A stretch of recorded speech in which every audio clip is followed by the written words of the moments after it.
to be back in upstate New York. I was brought up in Albany, outside of Albany, so it's really good to be back where there are trees.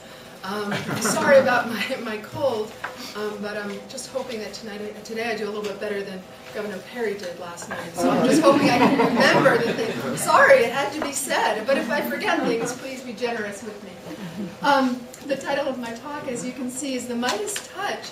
And I'll present different parts of a book manuscript that I've been working on for a long time. I won't tell you how long because most of you are students, so you don't want to know how long it takes to put a book project together, but a long time. And I use this concept of the Midas touch. Do you guys remember the story of Midas, King Midas? So greedy, right? But he had this wish. And the wish that was granted was everything he touched would turn to gold because he liked money. It had some positive aspects, right? He got a lot of gold. The negative part that happened was when he touched people he loved, right, like his daughter, she turned to gold too and died. And so I think for me this is an apt way to explain what the international community does in some post-conflict situations. So today I'm going to talk largely about my field work in the Balkans. You know, I like this analogy, this kind of concept of the Midas touch, because as you know, the literature on NGOs presents them, for the most part, in a really optimistic light, right? NGOs are good, they transform, and it would be really easy if I were to make this presentation and say, you know what, the good news is international NGOs do great things. That's not my argument. Part of my argument is they do good things, and they're really important international actors. It would also be easy and a little provocative if I were to say, no, you know what, the literature's got it wrong. International NGOs and kind of NGOs in general don't do good things, they undermine things, right? They undermine the state, they provide all these parallel structures. That's not my argument either. This argument is a little more nuanced, and so what I'll talk about is this pattern. And for me, this helps explain four things about NGOs. First, what I call an NGO boom in post-conflict countries. You see a dramatic rise in non-governmental organizations, and both international and domestic. A second pattern that I've seen is you see kind of what I say a homogenization effect of non-governmental organizations, meaning the peace-building agenda starts to look very similar. The third thing you start to see is a rapid decline in NGOs. International community starts to move out, they move on to another conflict, and you have a very weak NGO sector. The final thing I think this concept helps me with is to explain what I started to notice in the Balkans, which was a lot of cynicism and disillusionment with NGOs and with civil society, a real sense of pessimism. So that's the argument of my book, and that's what I'll focus on today. This is a little tricky, this thing. Demonstration of trickiness.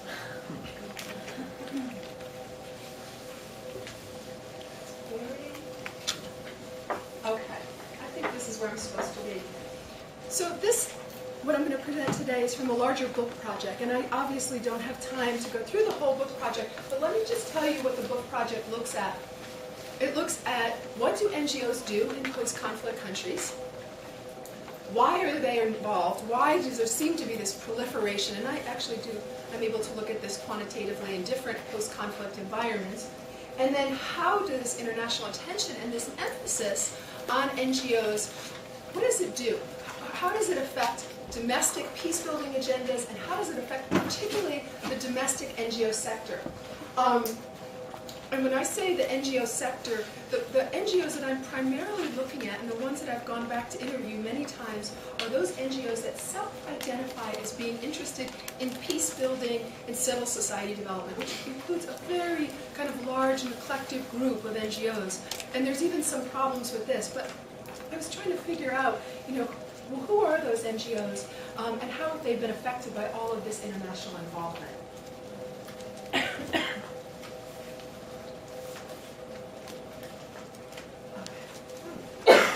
When I started working on this project several years ago now, it seemed like this was a really important area to study, because policymakers of all kinds were really interested in talking about NGOs and saying, you know, promising that NGOs were going to do all these great things. I have another quote by Condoleezza Rice who said, NGOs are so important because they provide a check on governments and they help rebuild free societies. I mean, this is a pretty tall order.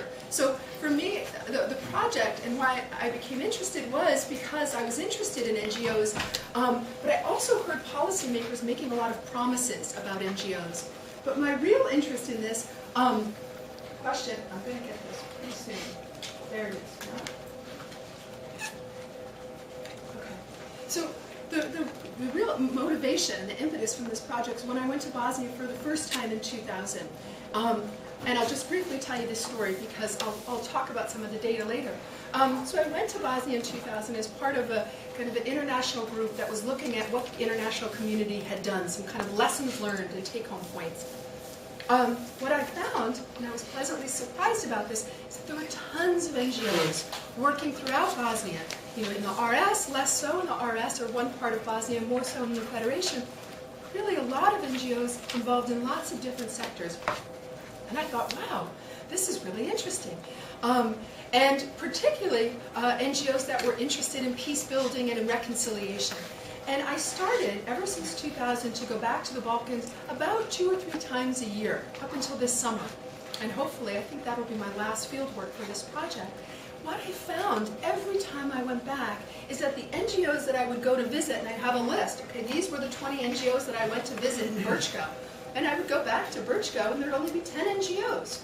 Okay, that's fine, you know, NGOs decline. Then I'd go back another year, there were only 5 NGOs. So NGOs were decreasing in number, but what I also found is when I would go back and interview somebody, I'd say, well, I was here last year and you're not working for an NGO. What happened to that NGO? Well, the NGO collapsed, and the NGO sector is very corrupt. You know, they're not doing anything in civil society. Who are those people in civil society, right? They're just making money and putting money in their pockets. I said, but last year you were working for civil society in this NGO. So what I was trying to do is to try to track and to look at this in a more systematic and rigorous way. So like any kind of, I think, good teacher, I want to tell you the take-home points from the book thus far, and then I'll move on to this specific argument in the Midas Touch. What do NGOs do in general? Please. Does anyone else have this problem with this, or is this just me? Are you using the roll-in? Yeah. Maybe if you try left-clicking. I tried that. Let's see. Oh, no, you're right. Thank you.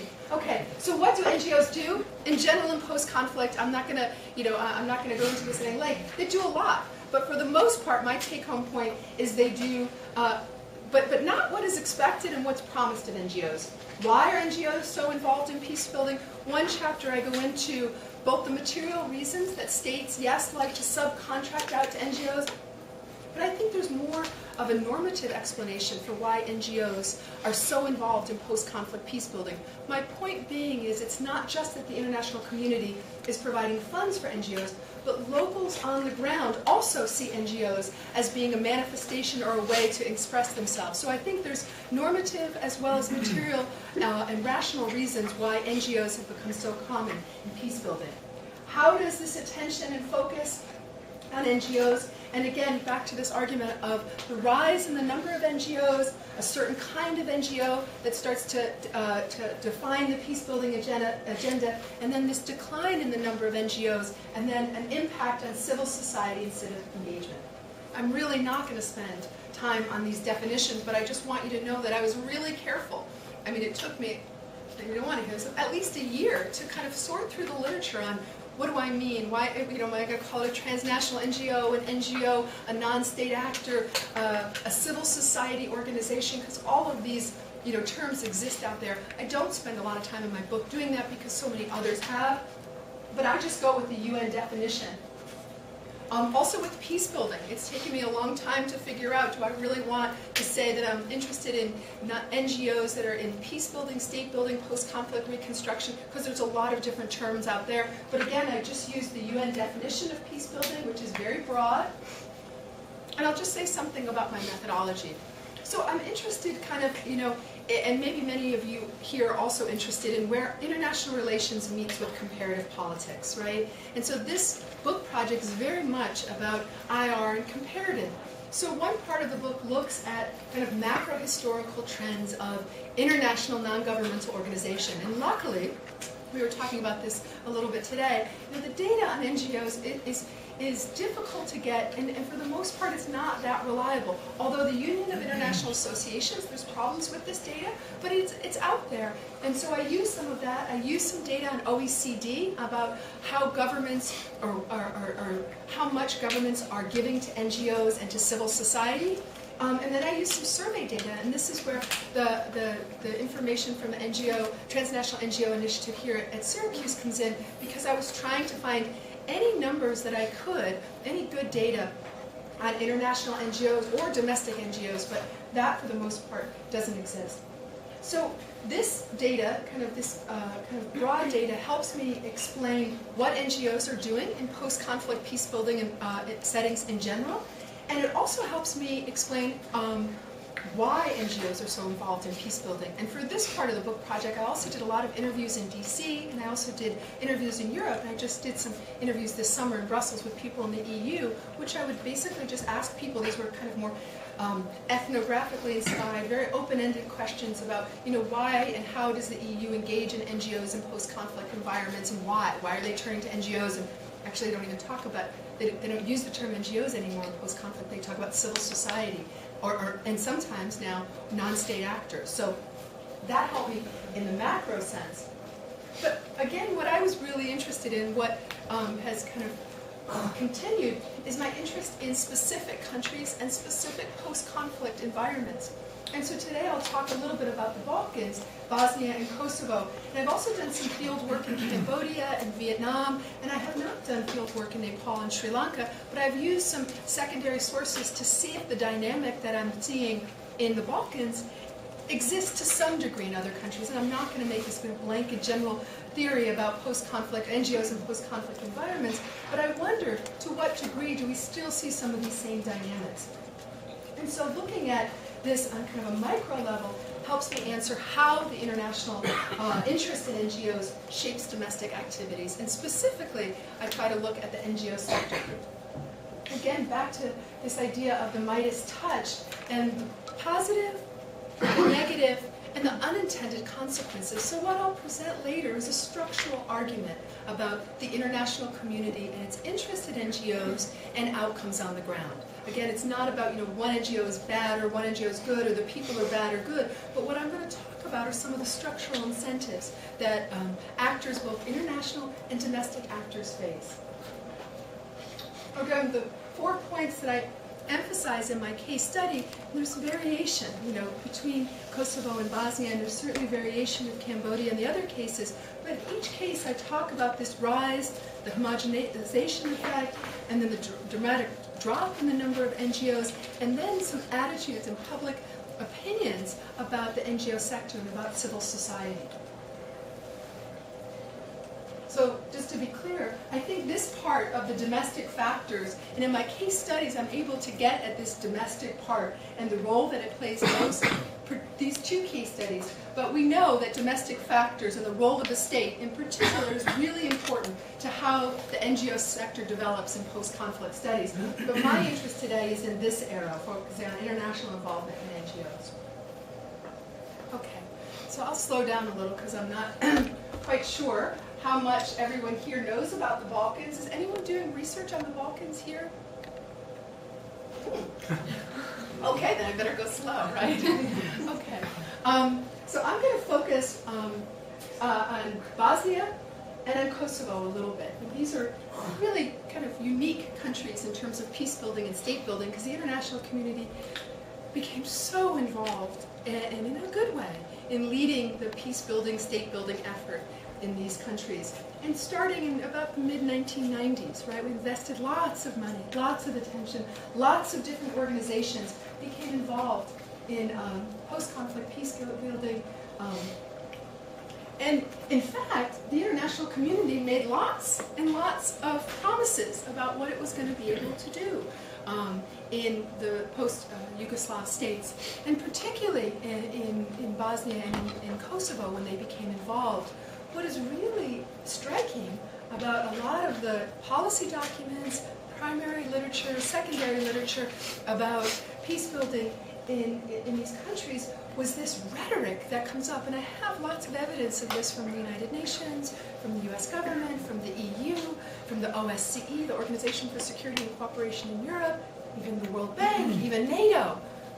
Everybody loves NGOs. They do, right? We all love NGOs. That's why we're here, right? So there's this like idea that you invest in civil society, which unfortunately and unintentionally has meant investing in NGOs.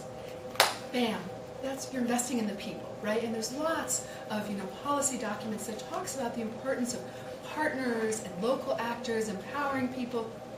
A lot of really good intentions in terms of this rhetoric about civil society and the promise of civil society. I'm sure many of you in this room have read, the Putnam books, Tocqueville, all this idea of civil society and the promises and myths of civil society. I'm sorry, there's someone sitting. Do you want to come in here and sit down? Yeah. Are you sure? Yeah. I'll keep talking to you then. Okay, so what we saw too, and I have to say, this is not a negative story. This is actually a positive story when the international community not just talks the talk, they walked the walk. I mean, in terms of money, in terms of international organizations, in terms of people on the ground. Actually, in 2000, I could probably come across in Sarajevo almost as many Americans or Europeans as I could Bosnians. And I would, go into a bakery and try to say something, in Serbo-Croatian, and they'd be just like, yeah, we all speak English, that's right? So a real infiltration, in fact, maybe too many international actors, but lots of international organizations got involved. And what you saw was this, increase, dramatic numbers of international NGOs, and even in 2004, many years after the conflict ended, lots of international NGOs that are still involved. It's really difficult to measure this international support, and what I do is I talk about dollar amounts, I talk about sectoral involvement in Bosnia and in Kosovo, but there's certainly, I'm going to talk about these graphs because these are a little deceiving. The international community certainly responded to these countries and to what happened to them.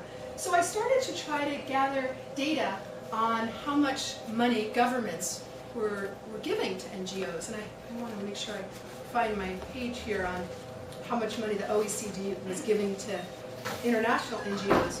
What's interesting about this chart, so I looked on the OECD website for country commitments to Bosnia in the 1990s to see how much of the money was going to NGOs, because we heard all this rhetoric about NGOs being so important.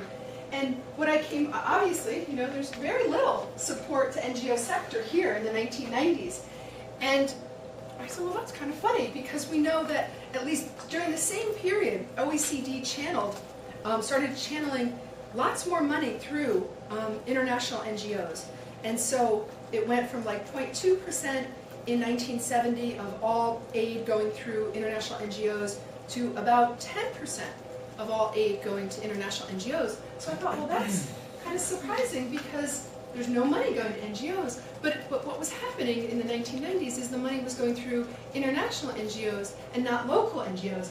But then what happened, and I'll show you a different graph, and this is the only, is that they started to measure things a little bit differently, because they realized that they were channeling a lot of money through international NGOs, not through local NGOs. There were local NGOs on the ground, so they wanted to try to get at these local actors. And so they were continuing to invest in international NGOs. So this is channeling money to local NGOs and to members of civil society, because they started to realize in late 1990s that the money really wasn't getting on the ground to the local groups. So I wrote to them and sent them an email, and the woman who's in charge of the research office sent me an email back and said, all of our data on NGOs is really not great, and we have a lot of problems with it, and that's why we changed the way we were coding things in the 2000s to NGOs and civil society, to try to get other groups and to not just give money, or governments were not just giving money to NGOs,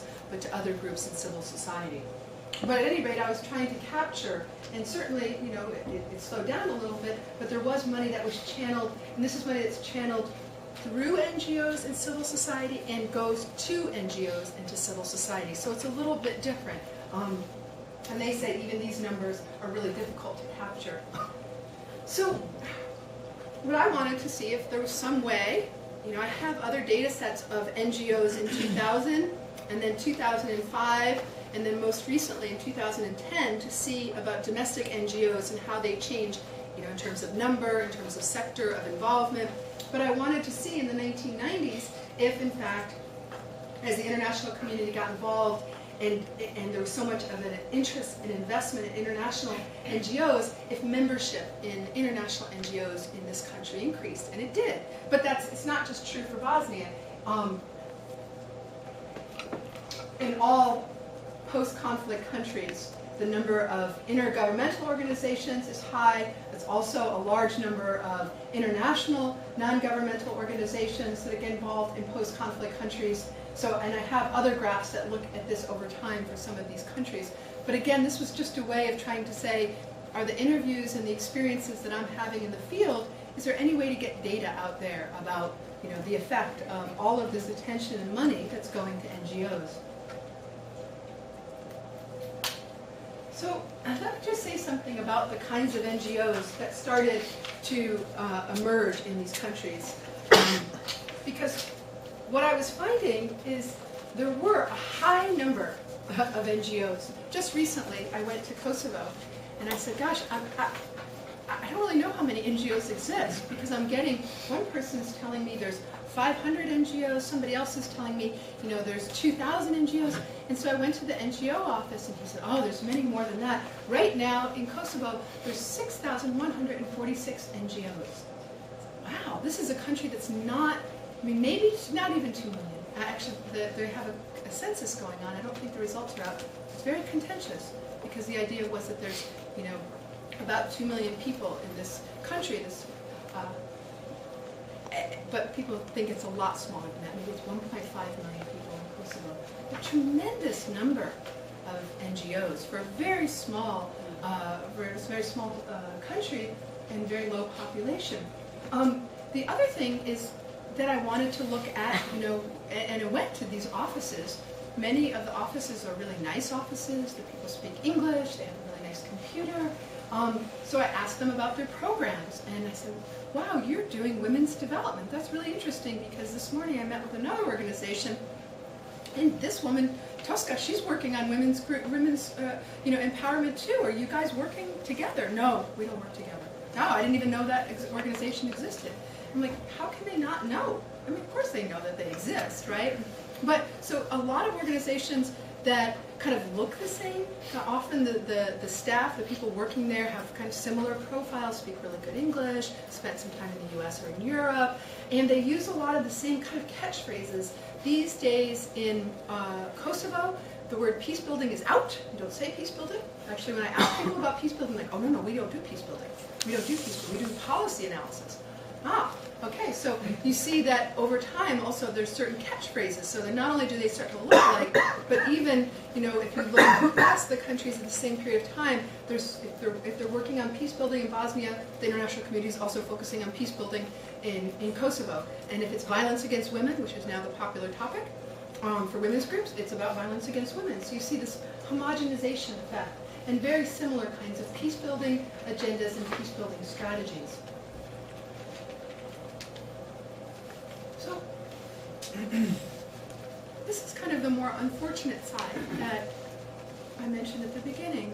So every time I would go back to Bosnia, I'd find out that, the 5 human rights NGOs that were in Sarajevo, actually the same guy's running all 5 of them. Or at least, he's involved in all 5 of them. And the 20 people who are involved, it's the same 20 group that, know each other. Although they sometimes suggest that they don't know what the other organizations are doing, it's not a really large number.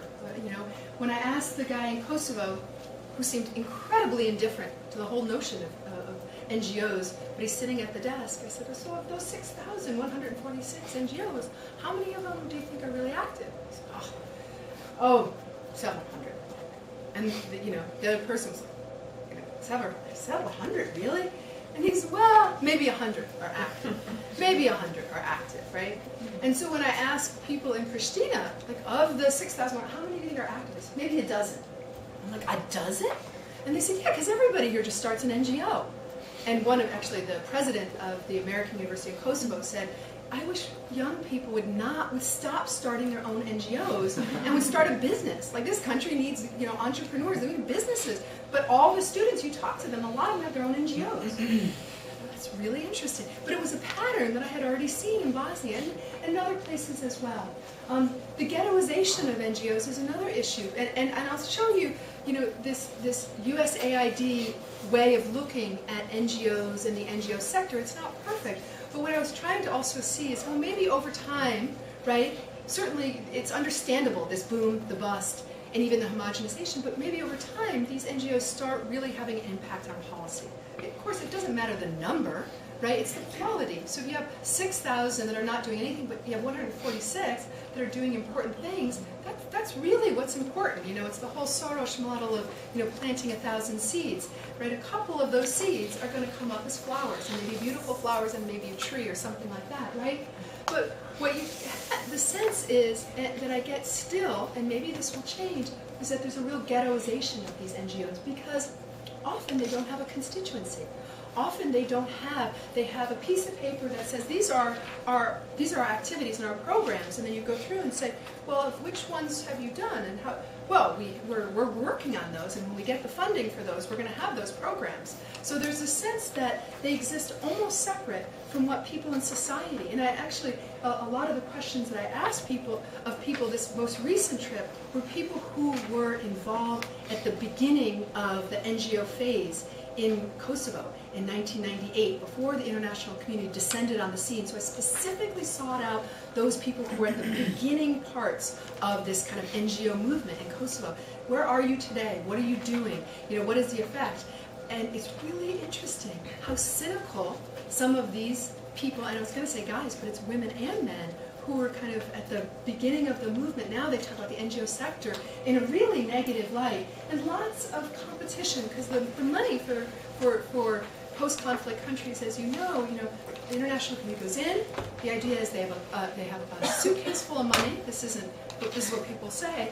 A suitcase full of money, they got to spend it because they have to figure out, there's another conflict or another issue area, another priority, another place in the world they have to move to. So they got to spend that money really quickly.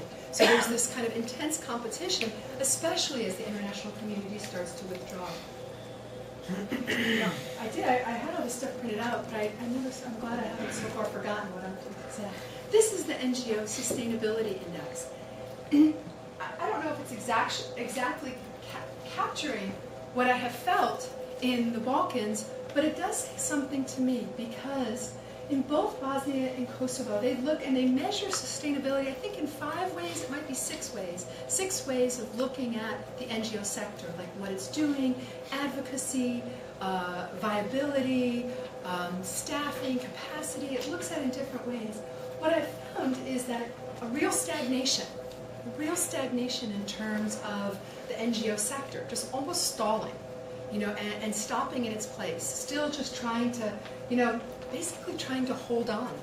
That's kind of the sense I get. So if we get another grant, then we'll be able to keep the office open, and I'll be able to do, whatever I'm doing here. But a real sense that the NGO sector is not kind of vibrant and doing things, and people are realizing the opportunities of democracy, but quite the contrary.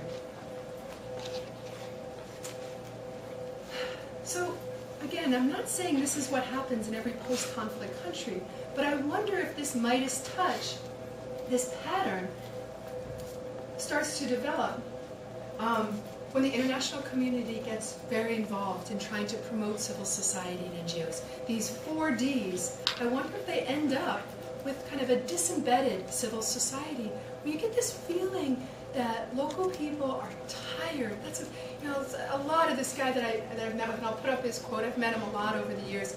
His name is Sasha. He's like, I'm so tired. Do you know what it's like to work for an NGO? And I said, yeah, I used to work for an NGO.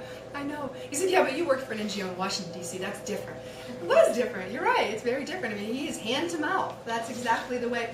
He's like, I'm so tired of doing this. I'm just so disillusioned. We're still always trying to get money for the next project. That's just where we go, And not just disillusioned with the enterprise of what he's doing in his own NGO, but just civil society in general and the transition process. Someone today we were talking earlier about international involvement in post-conflict countries, and she said, sometimes I get this feeling that after a certain period we should just get out. And I said, well, actually, I used to have that feeling, but when I was in Kosovo, somebody said that right straight out, and more than one person, like, get out. I was like, wow, but there's so many issues. Like, I'm not saying that's the answer, but it was surprising to me that, again, the more I go to this region where the international community is staying involved, the more people are saying, things are just not working out, or we need to do this ourselves. We cannot continue to rely on you guys for all these things. And we just don't, we're not being motivated. We have to figure things out to some degree on our own. So this idea of a disembedded civil society might be happening in post-conflict countries. So this is where I'm going to get to, where I use some of the Syracuse data. And so I was trying to figure out, with all this complexity, how do I explain, what's happening in these unintended consequences? So for me and for others who look at NGOs, mid-range theories and organizational theory is a good place to start. So for me, NEO, kind of the new economics of organizational theory, helped me take what's really complex.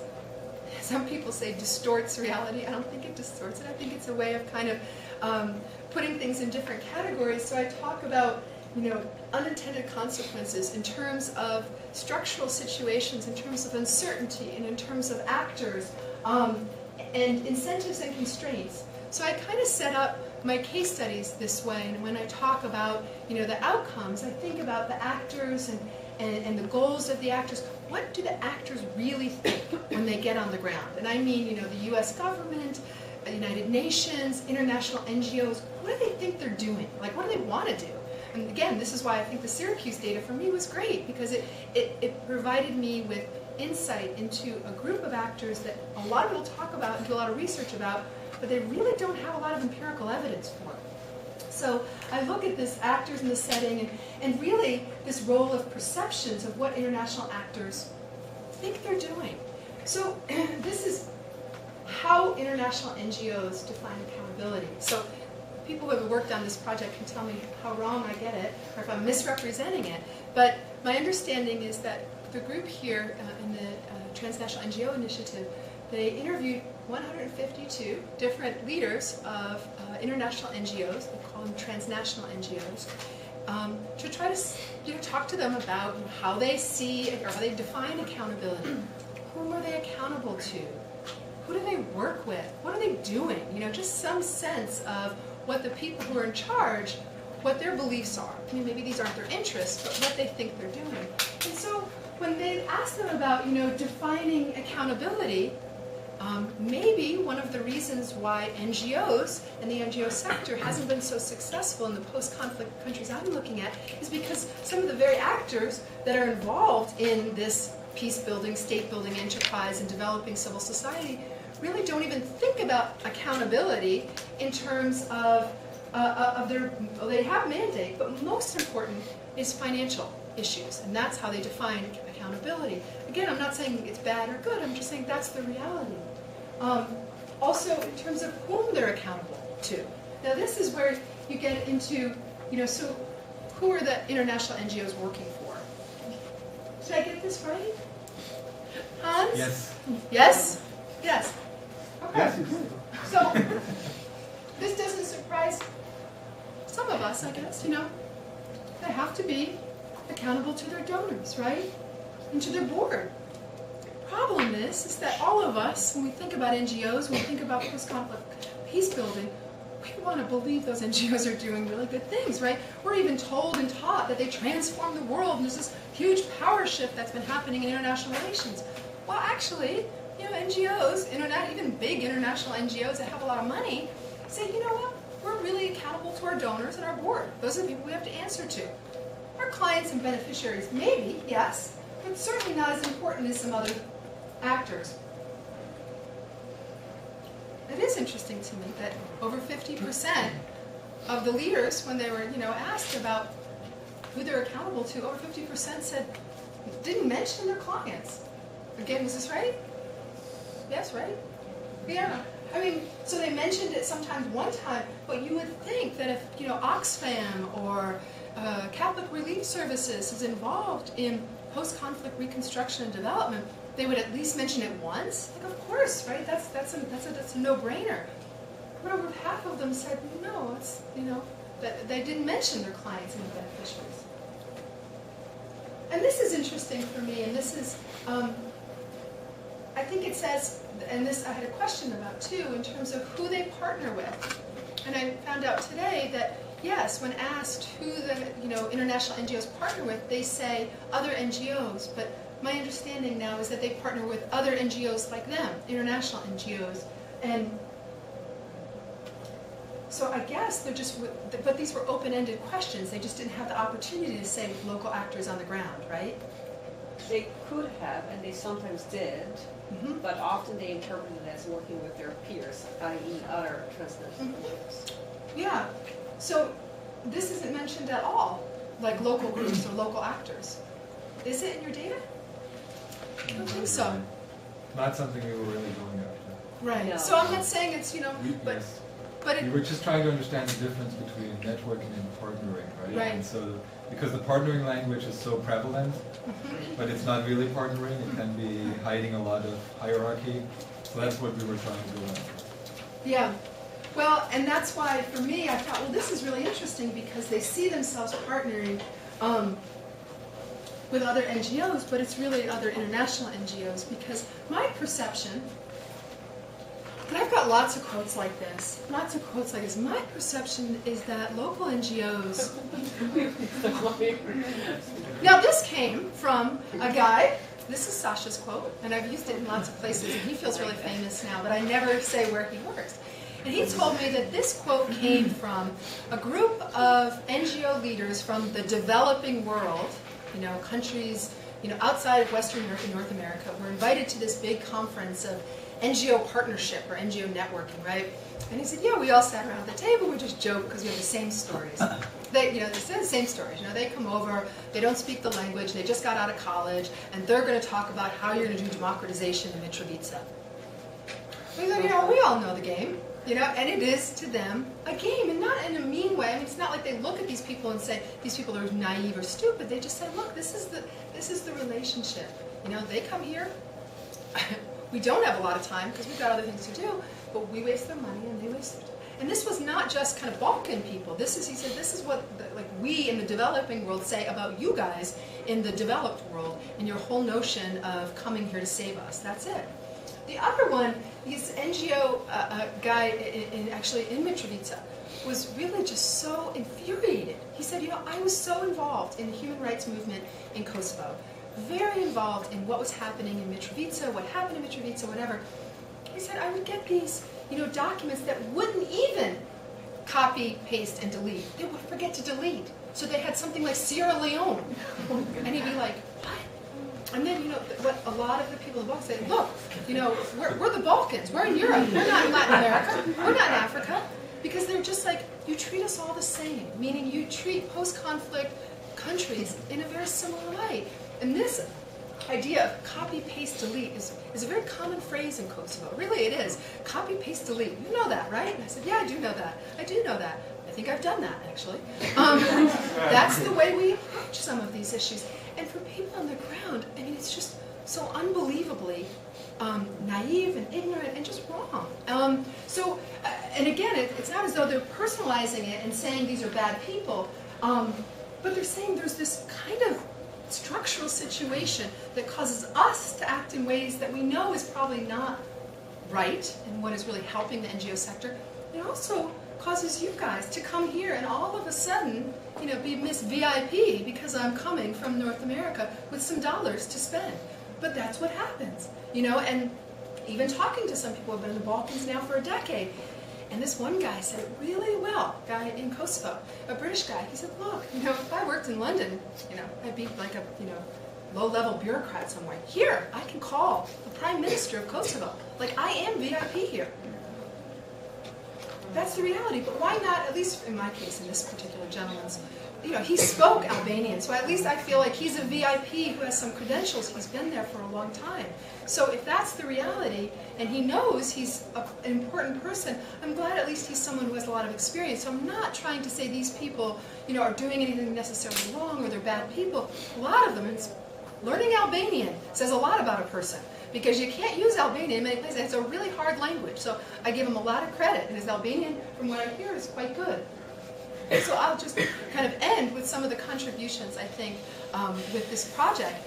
And one, I think it has a lot of empirical relevance in terms of, understanding and explaining what NGOs do in international relations and in certain domestic contexts, I think there's a lot of theoretical utility with using organizational theory.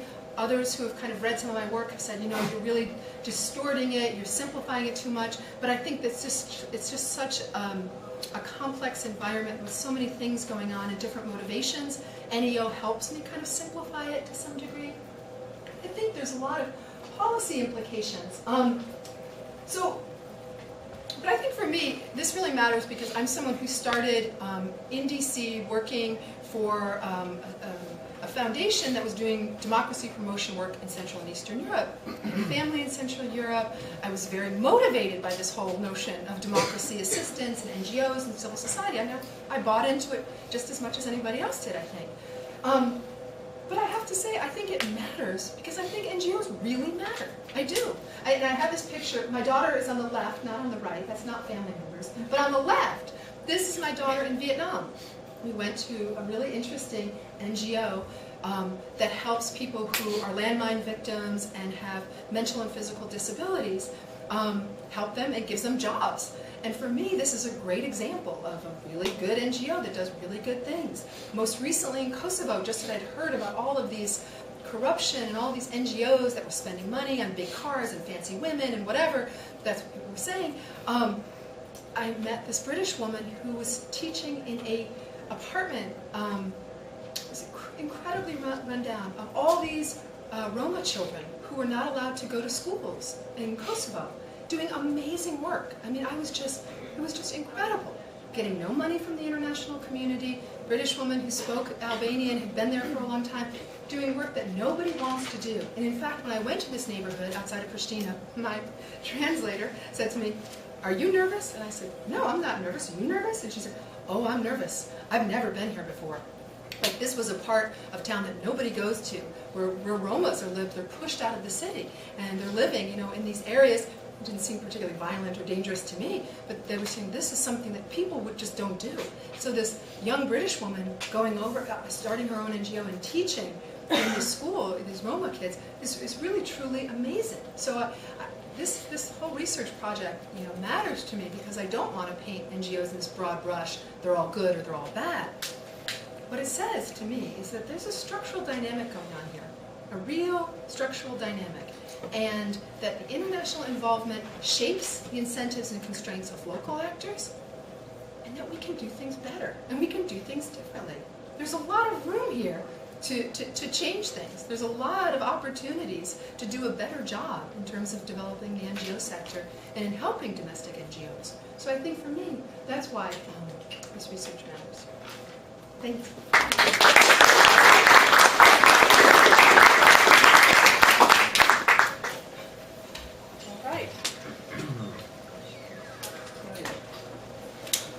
So it sounds, so this is just my interpretation of what you told us, but it sounds like kind of the same thing happens in post-conflict situations that happens in post-natural disaster situations. There's a huge influx of money. There are actors that are there doing good work, but there are other actors that are there just to take advantage of that huge influx. Knowing that, do you think it would be an improvement to have a more, and part of the other problem that I thought you brought up was this need to spend the money quickly. Yeah. Do you think it would be an improvement to have a centralization of like the pot of money such as the UN Peacebuilding Fund. If donors could just put their money there, then it's in a more permanent place, and there's more accountability as to where the money goes. Yeah. No, I don't know. I don't know if the first point was a question or just a point, but I think you're right in terms of post-natural disasters. That a similar kind of real influx and huge number of international actors get involved. There's a need to drop a lot of money, to do a lot of things, to quantify all of their achievements, and then they get out.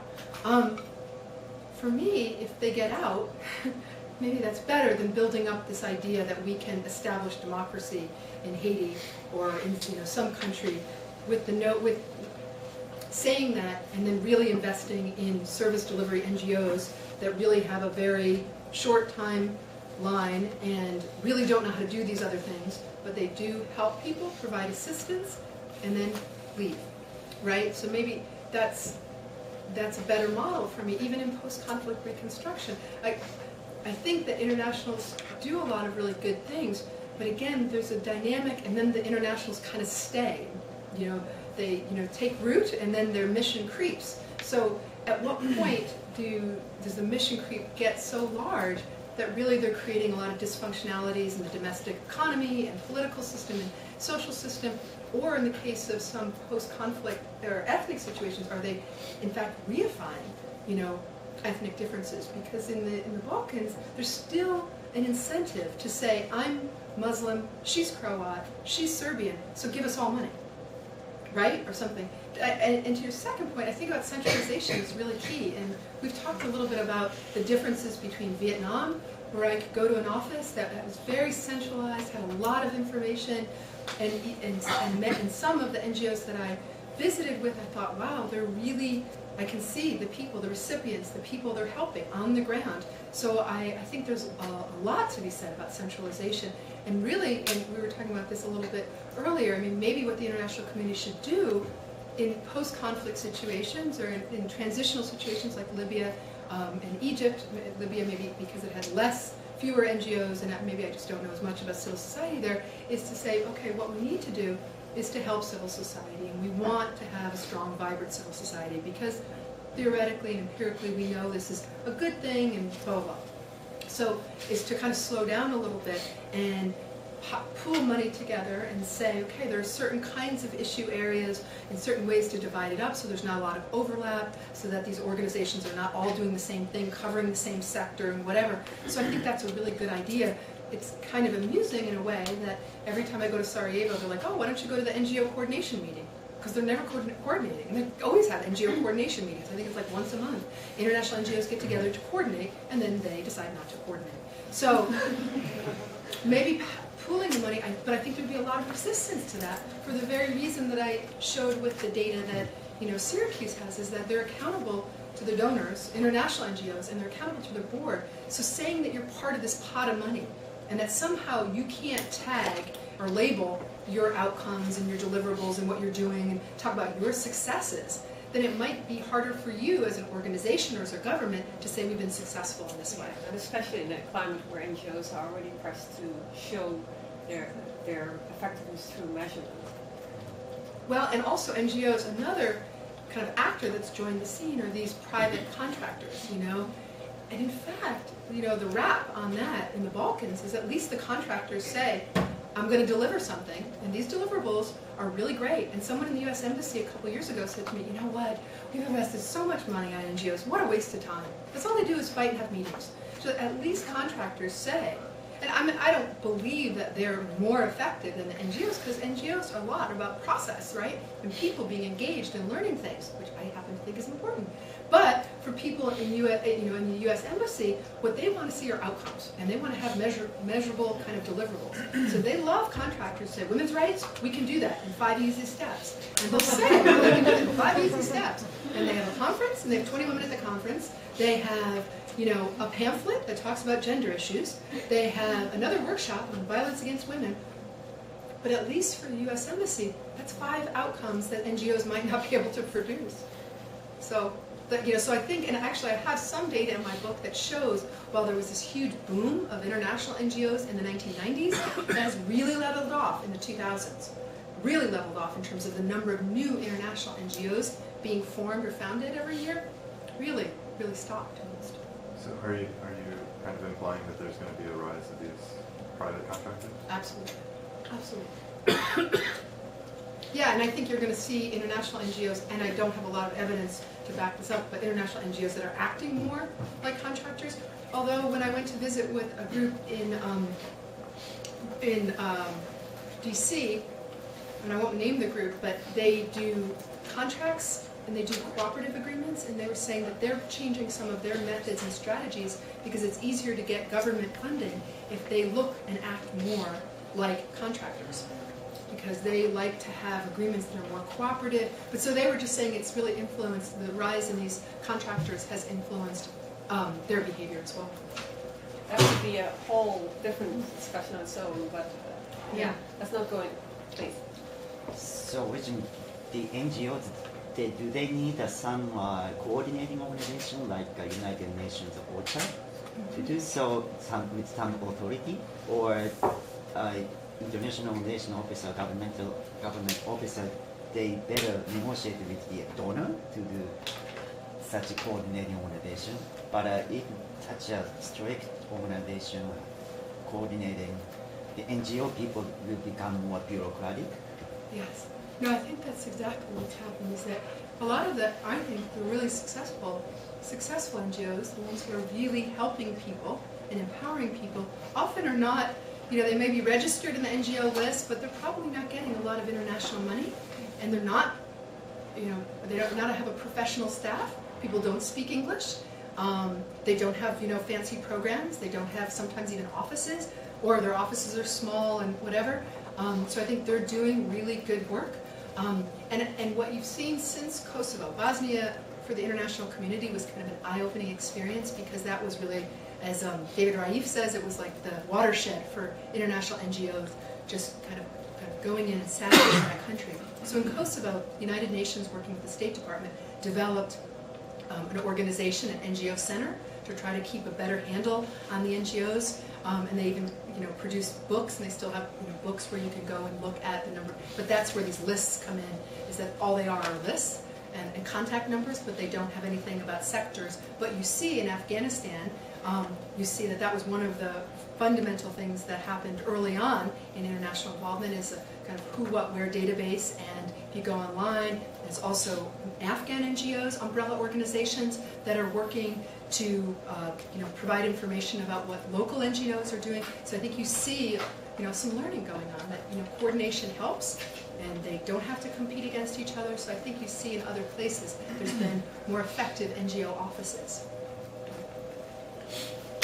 Luke, We were reading something about some of the Nigerian cases where there are local organizations which are trade unions, church-related, business, other kinds of political organizations, and that they internally are often more democratic than the external NGOs who have, or ones where there's a very charismatic single leader, and it's his outfit or her outfit. And I wonder what extent that resonates for other places, and whether there could be more direct assistance to local organizations that don't go under the rubric of NGO, but are really doing the work of civil society in terms of very traditional roles in politics and in the economy. Oh, I totally agree, and I think in Eastern Europe, in post-communist countries, if they really wanted to help women, and the status of women in Balkans, they should have helped out trade unions. They should have. I mean, these were women who were out in factories and working, or lost their jobs, right, and need to be retrained. So instead of, nothing against this project on violence against women, nothing against feminist theory, nothing against, women's issues, and nothing. But they didn't. They instead funded organizations that used, phrases, acted, in certain ways that were in, that were in line with Western visions of women's equality and stuff like that. But I think you see also learning. So again, I think it's a positive thing, right? When I went to the people at the EU this year, they in fact said, because of African countries we now don't talk about giving money to NGOs, because initially Europe had the same thing of giving money to European NGOs to work in kind of developing countries and post-conflict countries. Now we're really trying to work with domestic groups, and so we don't use NGOs, and we have this broader notion. I think what the EU is using now is non-state actors. Yeah, not non-governmental actors, just non-state actors to capture what's going on in churches, the real voluntary organizations, what's happening in trade unions, also for the United States. I mean, would we invest in trade unions? I mean, these are organizations that we ourselves are not particularly fond of, right? So that's the word, how much of that is an ideological issue? Obviously, with the Bush administration, it clearly was. In Iraq, they disrupted, broke up trade unions. Exactly. Organized. Yeah. I just want to add, I think there are two concepts that are offered, that are useful in that context. One is the concept by Alan Fowler about unaided civil society. So he says we've been focusing way too long on the aided part of civil society, meaning NGOs that exist through receiving international aid. And he said we really need to look much more at the organic part of civil society, which is unaided. And the other concept, or not so much concept, but there's an increasing amount of self-reflection within the domestic and international NGO community around what they call the disconnect. So they're looking, for instance, Civicus, the Global Alliance of Civil Society Organization, is an important example. They recently came up with some research that says, listen, if I look at the last 2 years of forms of spontaneous, unstructured civic engagement in the world, NGOs, whether they're domestic or international, have not been important actors. And many citizens chose in those contexts not to engage through NGOs in uprising, revolts, or any form of manifestation of civic engagement, not through NGOs, but through other means. That means for us as NGOs, as formalized, registered structures, that we are facing a disconnect. We are not connected really with citizens. And so there is a lot of kind of self-doubt now and self-lashing going on that they need to strengthen. They need to get much more rooted in a real constituency in their own society. See, and I hadn't heard that at all. That's really interesting. You should look at the latest CSI report on the Civil Society Index report on the disconnect. I think it's a very good, necessary discussion. You know, and I saw that, a lot of interesting things are happening. Kosovo's population is really, I forgot what the statistic is, but it's a very young population. Very, very, very young. And they really believe in this idea that we've peddled on democracy. They really believe it. So much so that they would like the United States government to stop choosing their prime ministers, right? So they don't want to get involved in NGOs because those NGOs have been funded often by the US government or the Europeans. So what they're doing are some kind, interesting kind of street, not protests, but street actions. And it's kind of spontaneous things because they want to be a part of this process, and they don't see themselves as being a part of this process. It's interesting because they're the groups that are most hostile to Western organizations and to Western-funded civil society. So it's really, I just got this real kind of feeling like, we can do things. We can do things on our own, and so how that will work in Kosovo, I don't know. But it's also, they're not organizing, they're trying to do things themselves in a different way. Yeah, and that has its own strengths and weaknesses, I think. Yeah, I don't think we should throw out NGOs now, the baby with the bathwater. Right. But there's definitely something that was extremely unbalanced, and it's part of the distortions of the development industry, to me. Yeah. Other question. You had a question. I have two questions, actually. You're talking about how one of the major problems is a lot of these NGOs homogenize, and they have their mission drift with similar funding sources, but you're also advocating, or maybe we're talking about advocating for the centralization of funds. Yeah. And to me that just feels like if you have a centralization of funds, you're going to have an even more limited scope of what's going to get funded, versus a plethora of foundations which can have more flexibility in what they fund. They can be more risky in the types of things they fund. And I understand the need for coordination so there's not a lot of overlap, but I also think that centralizing funds, I don't know. I guess that's supposed to be a question. Do you think centralizing funds? Yeah, no, I think you're absolutely. It's a double-edged sword, right? Because then who's doing the centralizing? In Vietnam, it's very centralized, right? And in Vietnam, there's not many peace-building NGOs. There's not many human rights NGOs because they're the filter. The state is the filter. So you're right. It has advantages and disadvantages. Although this homogenization effect, yeah, it's interesting because I noticed the homogenization effect when I was doing work on women's NGOs. When I was actually working for the German Marshall Fund, DC, and I was in Russia, and then I was in Poland, and then in Hungary, and I saw like a lot of the women's NGOs, saying the same things, we were talking about who we knew, because we all knew the same kind of group of people. A lot of them were getting money from Soros, so I think that there's a lot to be gained from this homogeneous, from kind of planting 100 seeds. But I mean, it is interesting that a lot of the ones who are planting the seeds also have certain notions of what they want to see in those countries. So maybe the centralization process, if it's really thoughtfully done, could say we want to include different elements of domestic society. This is kind of generally who the donors are and what they want to see, who are the constituents in this post-conflict or transitional society, and obviously they won't speak for everyone, but maybe there's a more thoughtful way of making it maybe more about cooperation rather than coordination, right? So they just kind of can work together, but they don't necessarily have to adopt the same plans. So they can say, okay, you want to do violence against women, great. You want to do retraining of, X, whatever, mining people, then you do that. So it's a matter of just providing information rather than censoring what happens on the ground. But you're right. I mean, and I kind of, we were talking this morning about Vietnam. I think Vietnam is such an interesting case because the NGO sector is really strong, and there's a lot of information, and a lot of really active groups. And to me, I would go to these groups, and they were all led by Vietnamese. They were run by Vietnamese, and so that was a very different experience that I had in countries where even if they had employees, for the most part, who were Bosnians or Kosovars, there was an international that often was leading the office or directing things, which I feel really uncomfortable with. Yeah, but the situation, I think, globally is a little bit more nuanced. I think there's a group of NGOs who are much more thoughtful and who definitely don't want to become international contractor models. CRS. Who don't Want that. Yeah. And who, for instance, are much more thoughtful about nationalization of leadership, right?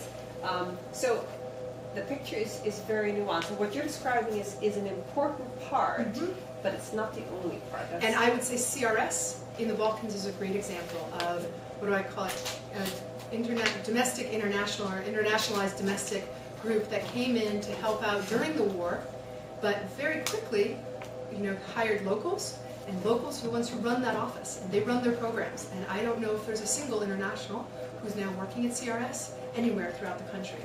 And these are programs that are coming from the bottom up. So people in different parts were saying, we want to do this, and they get funding for it, so it's not at all top down. So I think you're absolutely right. There are different models of how international work, and I'm sure that also matters about the region and the state that it's working in. Yeah. One second question. Let me just check. I'll come back to you later. Quick question about, can you speak to the challenges that NGOs have working in areas that may not have the strongest legal and judicial capacities, and how that, if at all, it impacts their effectiveness and ability to work in those areas? Yeah, it's really prevented them from being effective. One of the things that I think the international community has learned is that it's important to develop laws related to non-governmental organizations so that people don't end up pocketing a lot of the money, and there's a way of monitoring who's getting money, what they're doing with the money. So one of the problems in many countries with NGOs when they don't have a good legal environment is that, as in Kosovo, everybody was starting their own NGO and trying to get money, but they weren't accountable at all. So I think this is the problem with the corruption part of NGOs. So I think the international community is trying to do a better job of legalizing, registering the NGOs. They have to provide reports, yearly reports on how much money they have, and the government's monitoring them more. So I think that's been more important, that they realize that it's good if people are being spontaneous and doing good work, but if they're getting international funds and they're getting money from the government, then they have to be much more accountable. But this has been a problem in a lot of countries. The other thing I wanted to say about kind of rule of law is what's kind of disappointing too is that the international community, particularly in the area of like transitional justice and addressing human rights violations, is that there's been a lot of money put into non-governmental organizations, but not nearly as much money into local courts and the judiciary system, and training or retraining or professionalizing lawyers. And this is an area I've done a little bit of research on, and even comparative research on transitional justice. And the fact is, in a lot of post-conflict countries, judges lawyers were co-opted by the system or are not professional. They were tied to a political party or to an ethnic group. And so in post-conflict situations where there's been genocide and ethnic cleansing, the international community, instead of investing just in non-governmental organizations who are going to document or monitor or engage in truth-telling or truth-seeking, that there really needs to be sustained, and I would say, much more attention, even more attention, into investing in and retraining and professionalizing the legal community. Because that's been the huge kind of issue that I feel like is still, people don't talk about, is, okay, what about domestic capacity in the Balkans? What's really shocking to you is, what country do you think in the Balkans has the most, according to Amnesty International and Freedom House, and maybe the World Bank, what do they have, it's a global score on kind of rule of law, was it? The governance indicator. Governance indicator. Which country in the Balkans do you think has the strongest legal system? Serbia? Serbia, yeah. The country that's gotten the least amount of international assistance. Bosnia, Kosovo, sorry, no. And I think even the RS is doing better than the Federation. So these kinds of things, it's like if they're investing a lot of money, again, if they have money to invest, why not invest in institutions that already exist, or institutions that are really necessary for a good state, I guess, in terms of governance and rule of law. And those issues are really, and it's more complex, but it's interesting just talking to lawyers and judges about their work and what they do and the training or money or contact they've had with the international community. And a lot of these places, the people who are actually kind of supposed to be carrying out local justice haven't had very much contact with the international community. You would think there would be a lot of contact with these people. But it also could be that some of these lawyers and judges, they don't speak English, they don't, I'm not sure why that is. But you would think more money would go into rule of law and working with judges and lawyers. Okay, back to you. Do you think one of the other barriers to NGOs kind of operating effectively in post-conflict environments, and NGOs in general, I guess, is a problem with the metrics of accountability? I mean, you're talking about even the privatized contractors. They really focus on outputs, not really outcomes, but outputs. How many flyers they're giving out, how many people are servicing, and that's not really reflective of like gender empowerment. It's really hard to measure outcomes, but do you think it's possible to try to push for that type of accountability instead? For NGOs? For NGOs and for anyone who's getting funds to do this type of post-conflict reconstruction. Yeah, I was just trying to think about how would you then have evaluations of outcomes rather than outputs. There's a really interesting article from an Albanian guy whose name is Elvin? I should know this, but anyway, he wrote an article about that very thing, about him participating in UN-funded Peace Academy or something in Albania. And basically what he was trying to do was track the people who were part of this program and where they went and what they did, because he was saying, this very problem of, how effective were these kind of peace academies and what they did. But he was saying how the individuals who participated, including him, he was at Cornell, and is now done, he's at the Woodrow Wilson Center, but he was saying in this article, and I'm trying to think of where it was published, maybe Southeast Journal, or Journal of Southern East European Studies or something. It's a regional journal. He was saying the impact that it had on individuals, the impact that it had on local groups, and on schools and education and how they did education. And he was noting this. Like, it's really hard to say at the end, like, okay, you funded or whatever, provided funding for 20 people, but really what did those 20 people end up doing? What did they learn from it? So he was trying to get at that. And there were actually other articles in that same journal edition that was edited by Brown, who's at Harvard, at Brown University. What's his name? Is it Brown at Brown? Do you know who I'm talking about? Mm-mm. He's a practitioner who does work on USAID and NGOs. Nathan Brown? Anyway, but the point being is that people are trying to look at outcomes rather than outputs, and by tracking and kind of international interventions or international non-governmental organizations, what they say they're going to do, what they do, and the implications that has on certain individuals or certain environments and towns. One of the things that I've tried to think about is maybe what I could do in the Balkans is try to explain, and I do this a little bit, is try to explain why Sarajevo, with all the money and all of the investment and attention, why is the NGO sector there and the activities so surprisingly weak and inactive when the town of Tuzla, which is about 2 hours away, is incredibly active and has all these organizations and there's a lot of activity going on. The only thing it keeps coming back to is individuals, and they do get money from the international community, but they had a very strong civil society and active community before the war, during the war, and now they've continued it, and so I think that I think you just said something really important, that existing civic capacity that was, you didn't start from scratch there. There was an existing civic capacity, people who knew what needed to be done, and yes, they then were extra empowered with the international money they came to do that, but it wasn't from scratch. Right. So you didn't get the briefcase NGOs and so on. And you didn't get people who came into Tuzla saying, we're going to do these things. There were people who were, and this woman said to me, we're from Tuzla, we're a different breed, we all know each other. We grew up in Tuzla. That's the way we are. And I was like, that's really interesting. So these are not people who come in, and they're not people who also, they will say, this women's organization, this is what we do. If you want to fund that, I'm sorry, that's not what we're interested in. So having that independence and that kind of confidence to say, oh, no, violence against women, that's not us. We don't do that. It's an important issue, but that's not really what we're focused on. And I think groups in Tuzla have been better able to do that. And anyone who goes to Bosnia, if you want to know and see successful NGOs being really active and doing good things, Zenica and Tuzla. And everybody knows that. Okay, I had a question there. And I was just going to ask you if among the handful of NGOs that overcame the longevity problems you mentioned, were there any shared characteristics that kept them active besides a continuity of funding?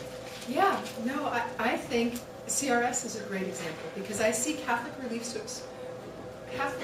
Services, right? Is that what it's called? Yes. Yeah, as being an organization that's obviously has an international connection, but their goal was to help and then to help the country transition. So instead of becoming an organization that's there just to perpetuate its own mission, it hired so very quickly becoming domestic, figuring out what domestics wanted, and without having a plan. I think that they have similar plans or similar programs in countries or in terms of education, humanitarian relief, but I think that's it. That's as specific as it gets. And I know that Chip Gagnon, who is in Cornell or Ithaca College, has done a really interesting study on Catholic CRS and saying that after the Balkans, they did this assessment and said, what do we need to do to be successful? So it was this self-reflection of we need to really listen to people, to go in with good intentions and to help people, but then be very reactive or interactive with the locals on the ground in terms of their interests, and then be flexible enough to say, this is what CRS is going to do in Bosnia. This is what CRS is going to do in East Timor. So he has this analysis of an international NGO that really took a very different stand, I think, in the mid to late 1990s because of their experiences and saying, we want to really be effective to people, and that means different things in different contexts. So I think there are really good examples of learning out there. The reference when you talk about accountability, we have discussed accountability in the sense that donors or governments should demand better standards. For example, the registration, as you mentioned, is one tool. But at the same time, when you talk about some actor demanding accountability and registration, for example, it could have an impact in the civil society, and that sometimes it's not to improve, it's just to control the activity of the organization, who could be registered and who could not. So what do you think about the alternative of self-regulation, and if it's applicable, this principle of the civil society deciding some principles or minimums of accountability in order to promote better standards, and just all the stakeholders could be receiving information that they need and be real accountable? And what is the experiences in other countries that you have observed that could be interesting in this sense of self-regulation? Yeah, I think that's a great point. And this summer, actually, one of the reasons I went to Kosovo when I did was there was this big civil society kind of organization where a Soros-funded organization was presenting its findings on civil society. And they were basically saying, okay, we're at a point now where we've had a lot of international involvement, we have a lot of international, we have a lot of domestic NGOs. What do we feel like we need to be doing or should be doing as civil society and not the government telling us what it should do? So they're at that point now where they're saying, okay, we're at kind of a crossroads where we have to start coming up with our own principles of accountability and what we expect out of the NGO sector. I think it takes some time to get to that point where locals can start saying that, because in the beginning, these NGOs are forming out of need, right? They're trying to react and respond to different situations. So I think it takes a while in the kind of curve or the post-conflict environment before domestic actors can sit down together and say, okay, we all do different things, we have different interests. So I think that process of domestic organizations and civil society defining their needs and their values, it takes a while to happen. Yeah. If you want to get a better sense of the global discourse amongst practitioners about self-regulation, I would recommend One World Trust, their website, and I would recommend Civicus, their accountability page, if you will, has very good resources on lots of practitioner initiatives around self-regulation and comparative studies of the merits and demerits of various forms of self-regulation. Other questions before we So I would take Shannon's comment one step further. I feel like if the clients for these NGOs are the locals, then they will be measuring a lot of the work that they're doing in terms of impact, not even outcome. So they would take it like, if the goal is to increase girls' education, they're measuring in terms of literacy of girls over the number of years. But I feel like it's hard to monitor that, because you would have to monitor that one specific NGO, what they were involved in building that school for a number of years, and it also poses problems for getting funding. They need funding for the next year after that. You talked about the locals being unhappy with the NGOs. Now, how much of that has to do with the performance, and how much of that has to do with expectations that are overblown because these NGOs are supposed to go in and take care of all the problems? Oh no, that's one. I have several in terms of, and actually I still think that the NEO framework helps incorporate these, these unrealized expectations. I think that's natural in all kind of post-conflict transitioning countries, great expectations, particularly when the international community comes in with all this money and all these promises. So I think part of it is just inevitable, right? But part of it is policy too, because when you look at the numbers of how much money is spent on the NGO sector on democratization, it is much smaller than a lot of other sectors, So part of it is actually just the money that goes to this sector too, which isn't, as big as so many other areas where the international community is involved. So I think that the dynamic is partly the performance, and it's partly just inevitable. I was going to say your example of women's education is a really good one, because in Afghanistan, when they talk about NGOs, and there's so many NGOs that are focused on women's literacy, on girls' literacy, and so that is an area where some people say that sector has been really effective because we can look at that and we can measure how many girls are going to school. The question then becomes, though, is it only the NGOs that have impacted that, or is it a government policy or the United Nations? So all of these kind of multiple causality issue here about all of these actors are trying to promote this thing, which is great, but as you said, it's really difficult then for Oxfam to say, hey, we played a significant role if 200 other organizations are also involved in the same endeavor. All right, any last questions? If not, then I think thank you very much.